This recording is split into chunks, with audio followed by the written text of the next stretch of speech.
আল্লাহ তাআলার সুন্দর দৃশ্য দেখতে হলে আপনি পাহাড় ভ্রমণ করেন, না হয় সাগর ভ্রমণ করেন। এই যে দেখেন দৃশ্যটা, এদিকে একটু দৃশ্যটা দেখাও। এত সুন্দর দৃশ্য কাপ্তাই এসে দেখলাম।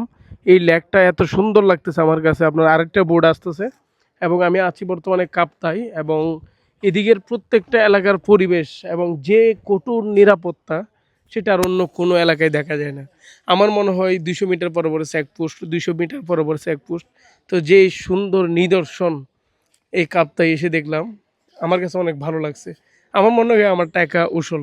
আর এই যে দৃশ্য, একটু দৃশ্যটা দেখো এইদিকে, এই যে দেখেন দৃশ্যটা, খুবই সুন্দর একটা দৃশ্য। এবং আমি আমার ক্যামেরাম্যানকে জিজ্ঞাসা করব ওর কাছে কেমন লাগছে। আচ্ছা তোমার কাছে কেমন লাগছে একটু বলো তো দেখি। আলহামদুলিল্লাহ। আসলে টাকা কামাই কি করবেন? এক সময় টাকা কামাবেন অনেক, কিন্তু ঘোরার সময় পাবেন না। আচ্ছা, আমরা টাকা বেশি খরচ করি না, তো আমাদের শহরের কাছে এত সুন্দর সুন্দর জায়গা, সেটা আমরা আগে কখনোই কল্পনা করতে পারি নাই। অনেক সুন্দর ভিউ। আর এই যে দেখেন কাপ্তার যে ভিউটা, এই যে একটা বোট এখানে আসলো মাত্র। তো এই যে দেখেন পুরো ভিউটা কিন্তু অনেক সুন্দর, জোস। এত ভালো লাগতেছে আমার কাছে বলার বাহিরে।